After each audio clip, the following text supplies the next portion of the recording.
නිලූකාගේ සොඳුරු අත්දැකීම. මම නිලූකා. වයස අවුරුදු 29ක් වුණත් මගේ ජීවිතේ මම අත්විඳපු අත්දැකීම් අවුරුදු 100කට වඩා බරයි කියලා මට හිතෙනවා. ධනුෂ්ක සහ මම විවාහ වෙලා දැන් අවුරුදු 8ක්. අපේ ආදර කතාව පටන් ගත්තේ හරිම ලස්සනට. ඒත් විවාහයෙන් පස්සේ කාලයත් එක්කම අපේ ජීවිතේ තිබුණ ඒ උණුසුම හෙමින් අතුරුදන් වෙන්න ගත්තා. ධනුෂ්ක කියන්නේ රත්තරන් මිනිස්සෙක්. එයා මට පණ වගේ ආදරෙයි. ඒත් ගැහණියකට ආදරේ විතරක් මදි වෙන වෙලාවල් එනවා. අපේ ලිංගික ජීවිතය මෑතක ඉඳන් හරිම අඳුරු වුණා. ධනුෂ්කට මාව තෘප්තිමත් කරන්න තිබුණේ හරිම අඩු හැකියාවක්. එයාට ඉක්මනින්ම මහන්සි වෙනවා.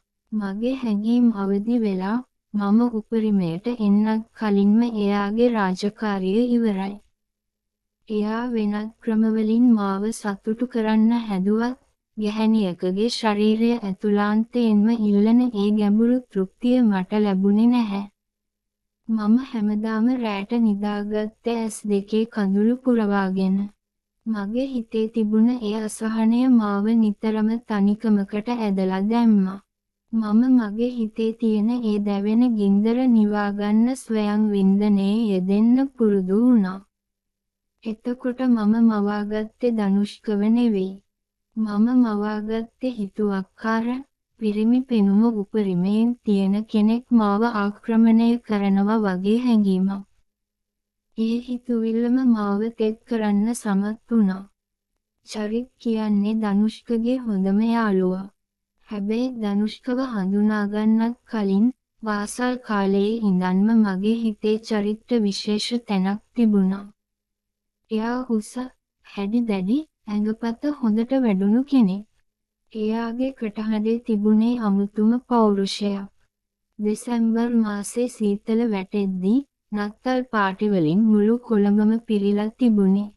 මගේ හිතේ තිබුණ ඒ පරණ ආසාව ආයෙමත් ඇවිස්සුණා.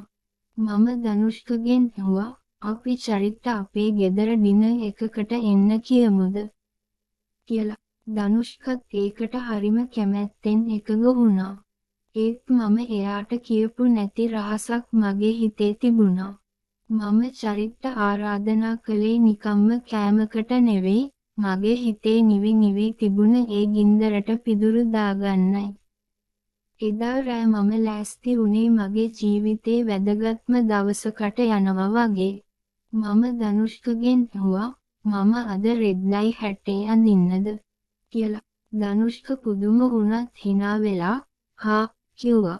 මම ඇන්දේ මගේ විවාහයට කලින් ගත්ත දැන් මට සෑහෙන්න හිර වෙච්ච හැට්ටයක්. ඒකේ බොත්තම් මිරිකිලා මගේ පියවරු දෙක එළියට පනින්න වගේ තෙරපිලා තිබුණා. හැට්ටේ රෙද්දයි අතරින් මගේ මුළු බඩම නිරාවරණය වුණා. මම කණ්ණාඩියෙන් බලද්දී මටම හිතුණා අද රෑ චරිත නම් මාව මගහරින්න බැරි වෙයි කියලා. චරිත් ආවේ හවස 6ට විතර. එයා අතේ හොඳ විස්කි බෝතලයක් තිබුණා. අපි බැල්කනියේ ඉඳන් බොන්න ගත්තා. හඳ පායලා තිබුණ ඒ රාත්‍රිය හරිම නිශ්ශබ්දයි. ඒත් මගේ හදවත ඇතුලේ ලොකු කුණාටුවක් හැමුවා.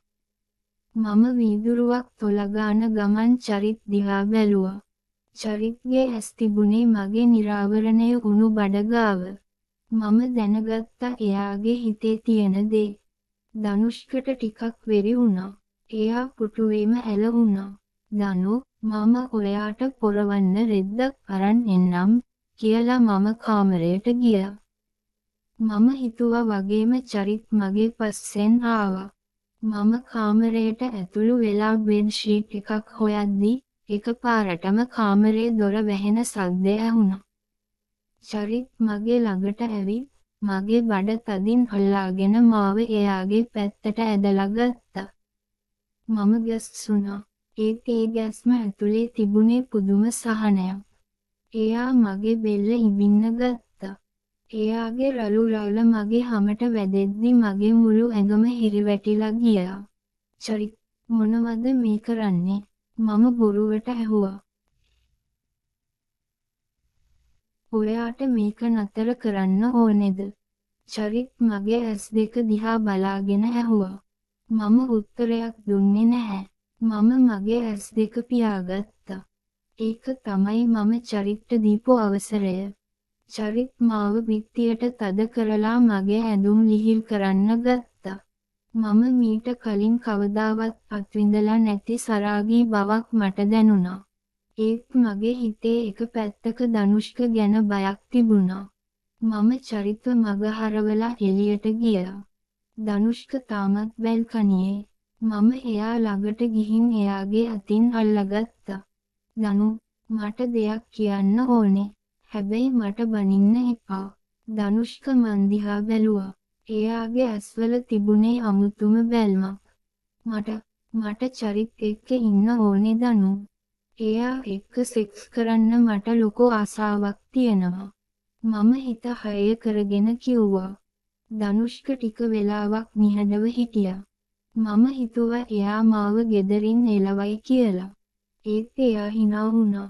"නිලූකා, මම දන්නවා මට ඔයාව සතුටු කරන්න බැහැ කියලා. ඒ ගැන මම හැමදාම දුක් වුණා. ඔයා චරිත් එක්ක සතුටු වෙනවා නම් මට ඒක බලන්න ඕනේ. මම ආසයි ඔයා වෙන කෙනෙක්ගෙන් සැපක් ගන්නවා බලන්න." මගේ කන් අදහාගන්න බැරි වුණා. ධනුෂ්ක මගේ නළලට කිස් එකක් දීලා කාමරයට ගියා. "ඔයාලා කරන්න ඕනේ දෙයක් කරන්න. මම බලන් ඉන්නම්. දැන් තියෙන්නේ නිදහසක්." මමයි චරිතුයි කාමරේ. ධනුෂ්ක පැත්තක පුටුවක වාඩි වෙලා අපි දිහා බලාගෙන හිටියා. චරිත් එයාගේ ඇඳුම් ගැලවුවා. මම මීට කලින් කවදාවත් දැකලා නැති තරම් විශාල හැඩි පිරිමිකමක් චරිත් සතු වුණා. එයා මාව ඇඳට තල්ලු කළා. එයාගේ සෑම පහසක්ම, සෑම ස්පර්ශයක්ම මාව පිස්සු වැට්ටුවා. චරිත් මගේ ඇඟ උඩ නැටුව නෙවෙයි, එයා මාව ආක්‍රමණය කළා. මගේ නංගියා චරිත්ගේ ඒ රළු පහසට තුවාල වෙයි කියලා මට හිතුණා. ඒත් ඒ වේදනාව ඇතුලේ තිබුණේ පුදුම සතුටක්.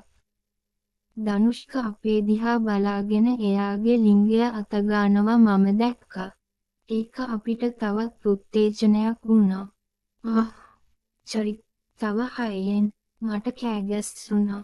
චරිත් මාව ඩොග්ජි ස්ටයිල් තාලයට තියලා මගේ පස්සට බැට දුන්නා. ඒ හඬ මුළු කාමරේ පුරාම දෝංකාර දුන්නා. මගේ ඇඟ ඇතුලේ ගින්දර ඇවිලුණා. විනාඩි 20ක් 30ක් චරිත් නතර වුණේ නැහැ. ධනුෂ්ක කවදාවත් නොදුන්නු ඒ ගැඹුරු සතුට චරිත් මට ලබා දුන්නා. අවසානයේදී චරිත්ගේ ඒ උණුසුම් ධාතුව මගේ මුළු යෝනිය පුරාම ගලාගෙන ගියා. මම පණ නැතිව ඇඳ උඩ වැටුණා. ධනුෂ්ක ළඟට ඇවිත් මගේ මූණ සිපගත්තා. චරිත්ගේ ඒ දියර ධනුෂ්ක මගේ පියවරු උඩ තැවරුවා.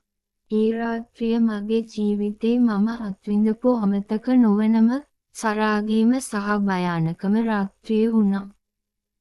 දැන් අපි තුන්දෙනා අතරේ අමුතුම යාළුකමක් තියෙනවා. ධනුෂ්ක මට වෙනදාට වඩා ආදරෙයි. චරිත් නිතරම අපේ ගෙදර එනවා.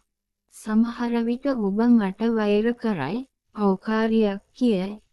ඒත් මම මගේ සතුට වෙනුවෙන් ගත්ත ඒ තීරණය ගැන මම අදටත් පසුතැවෙන්නේ නැහැ. ගැහැණියක් විදිහට මම එදා තමයි ඇත්තටම ජීවත් වුණේ. තවත් ලස්සන කතාවකින් හමු වෙමු. මං ආශා